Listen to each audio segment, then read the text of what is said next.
The one thing Harry and Meghan swore to protect, their children, is now the very thing tearing their image apart. And at the center of it all is Tom Bower, a man who doesn't just drop claims, he detonates them. When Tom Bower speaks, the palace holds its breath. He isn't the type to toss out empty rumors for clicks. He drops claims like bombs, each one backed by years of quiet investigation and a reputation for exposing royal truths the family would rather keep buried. And his latest revelation may be the most dangerous yet. This time, the spotlight isn't on protocol, politics, or palace rivalries. It's aimed directly at the most fragile corner of Harry and Meghan's carefully crafted world, their children. According to Bower, the story of Archie and Lilibet isn't what it seems. Behind the polished photos and curated narratives, he suggests there are secrets so deep they could shake the foundations of royal lineage itself. Think about that for a second. This isn't just gossip about parenting styles or the usual media noise around the Sussexes. This is about legitimacy, bloodline, the very question of who belongs and who doesn't in the line of succession. If Bower's right, it isn't simply a scandal. It's an earthquake, and the aftershocks could threaten everything Harry and Meghan have built since stepping away from royal life. But as explosive as these claims are, they're only the beginning. Because the way Harry and Meghan react or don't react is raising even more questions than the allegations themselves. For most families, the question of whether children are really theirs would be unthinkable, offensive even. But with Harry and Meghan, nothing has ever been ordinary. Every part of their lives has been packaged, branded, and broadcast to the world, from their wedding to their Netflix deals. So when whispers turn toward their children, the reaction hits differently. Bower's claims point to something the monarchy has always treated as sacred: bloodline. In a family where ancestry decides destiny, even the smallest doubt about heritage isn't just a private matter. It's a crisis. The legitimacy of Archie and Lilibet doesn't simply shape the Sussex story. It ripples outward, touching centuries of royal tradition and the very order of succession. And here's where things get even more complicated. Unlike other controversies, from feuds with William and Kate to explosive Oprah interviews, this one doesn't just bruise reputations. It strikes at the heart of monarchy itself. If there's truth behind the secrecy, then what we're witnessing isn't drama. It's history bending in real time. But questions this serious don't fade with silence. They grow, and the cracks in the Sussex narrative are already beginning to show. For years, Harry sold himself as the prince who broke free, the man brave enough to step out of the shadow of the crown, to speak openly about trauma, and to champion mental health in a way no royal had before. But now, insiders describe a man who can't escape his own spiraling thoughts. In Montecito, reports say Harry paces rooms late at night, glued to headlines, dissecting every photograph of his children,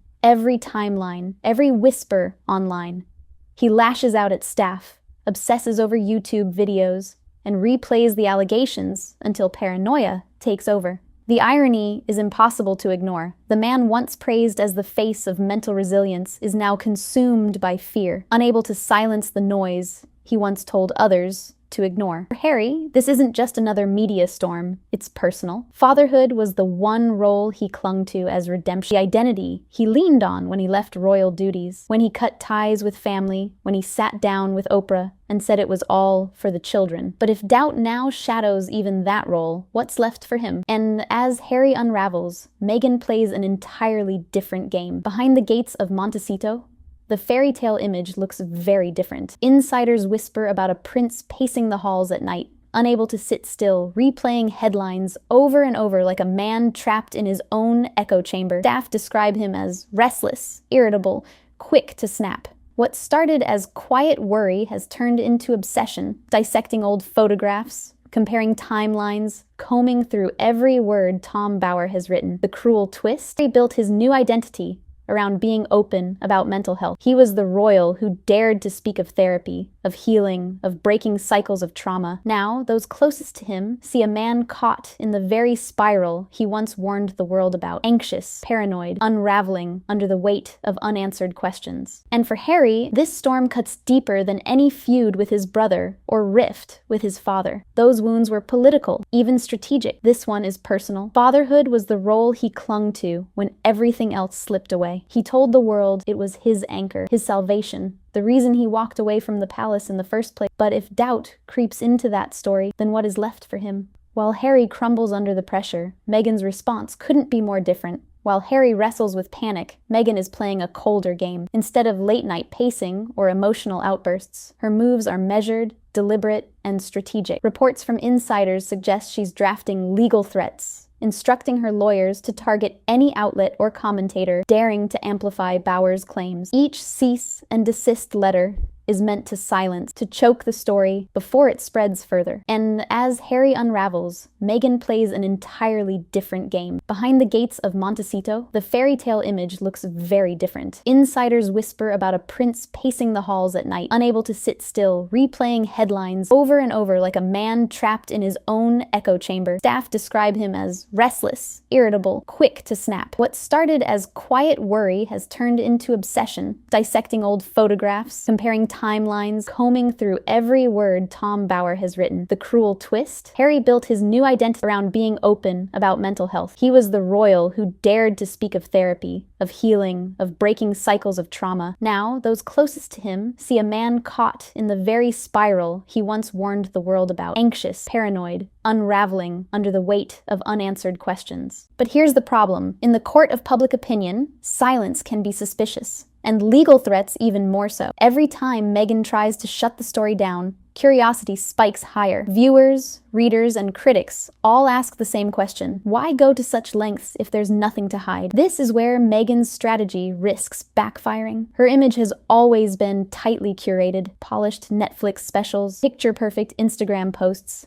carefully chosen interviews. But legal intimidation doesn't fit that brand of authenticity. Instead, it paints her as secretive, controlling, willing to fight the narrative rather than address it. And the more she clamps down, the more people dig. They're asking questions about pregnancy timelines, missing hospital records, and why so few photos exist of Archie and Lilibet with senior royals. Questions Meghan refuses to answer, but can't fully suppress. And while she sharpens her legal weapons, the evidence gaps are only getting louder. Every royal birth has followed a pattern. Hospital doors, flashing cameras, proud parents stepping out with a newborn in arms. But when it came to Harry and Meghan, that moment never came. No traditional hospital photos, no transparent timeline, just carefully staged images released on their own terms, with more questions than answers. Critics point to the strange inconsistencies. Meghan's pregnancy photos seemed oddly curated, with timelines that didn't quite add up. Public appearances were brief, selective, and often shrouded in secrecy. When Archie was born, even the announcement felt rushed and vague, missing the medical details the palace usually provides. And when Lilibet arrived, it was the same. No hospital photographs, no sense of clarity, only a polished press release. Then there's the absence of family connection. William and Kate's children have been photographed countless times with Charles, Camilla, and even the late Queen. Archie and Lilibet rarely seen with senior royals, almost as if a deliberate distance has been maintained. Is that coincidence?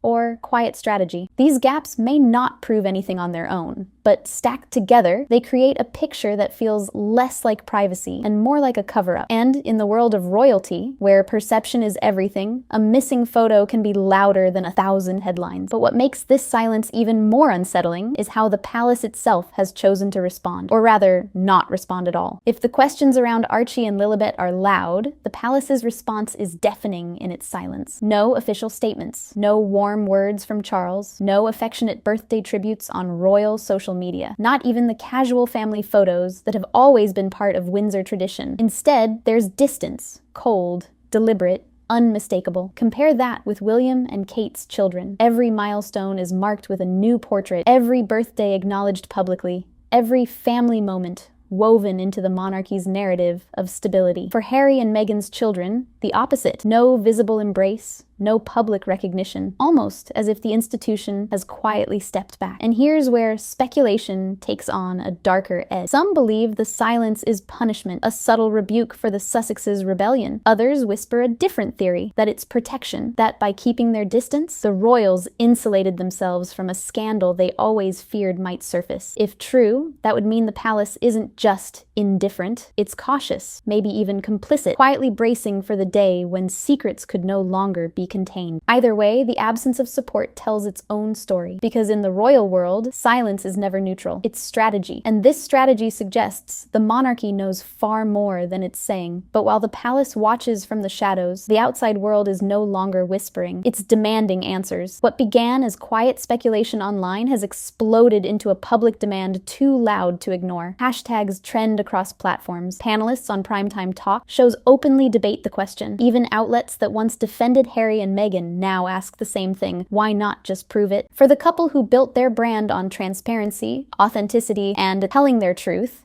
This backlash cuts deep. Viewers remember the Netflix specials, the podcast clips, the speeches about honesty and breaking cycles of pain. Now those same audiences watch as Harry and Meghan dodge the most fundamental question of all. Who exactly are their children? And the shift isn't limited to the public. Even longtime royal watchers and supporters of the Sussexes are beginning to waver. The narrative has changed from curiosity to suspicion, and from suspicion to outright pressure. What was once a whisper is now a storm, and storms like this don't just threaten reputations. They threaten legacies. This isn't just about Harry and Meghan anymore. If Tom Bower's claims hold even a shred of truth, the implications stretch far beyond Montecito. At stake is the very foundation of the monarchy: bloodline, legitimacy, and the centuries-old rules of succession. If Archie and Lilibet were born through means the palace refuses to recognize, or if their biological ties aren't as claimed, the consequences would be staggering. Titles could be questioned, positions in the line of succession might collapse. And for an institution that survives only by tradition and perception, such a revelation would be catastrophic. But here's the danger. Even if the allegations are false, the damage may already be done. Doubt is poison for the monarchy. And once it spreads, it doesn't disappear.